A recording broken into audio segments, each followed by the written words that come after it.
फेरी हो न पानिया सरवा।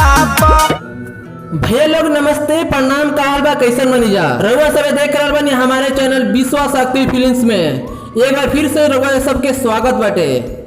रउआ सभी के बीच एक बार फिर से हम उपस्थित हो गए बनी नए अपडेट के साथ। रउआ सभी के वीडियो दिखाए से पहले हम बता देवल चाहतनी, अगर अभी तक रउआ सब हमारे चैनल पर नया बनी जा तो चैनल के सब्सक्राइब कर लीजा और बेल आइकन के दबा लीजा। रउआ सभी के बीच आज सुबह एक बहुत ही ब्लास्ट वीडियो रिलीज हो चुकल बा टी सीरीज यूट्यूब चैनल से, सावन के गीत से। ये वीडियो बहुत ही ब्लास्ट सुंदर बाटे।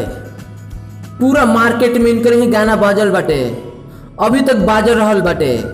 तो रउआ सबके हम बता देवल चाहतनी, ये गाना के गईले बड़े रउआ सबके चहेता गायक और अभिनेता प्रमोद प्रेमी यादव जी, और गीत के लिखले बड़े कृष्णा बेदर्दी जी, और म्यूजिक से सजेले बड़े सैफ रॉक, और वीडियो डायरेक्ट कैले बड़े ऋषि सम्राट जी।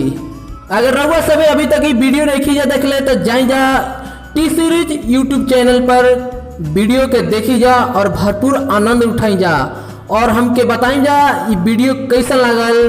तब तक खातिर मिले तो जा अगला वीडियो में। हर हर महादेव, जय हो भोजपुरिया समाज।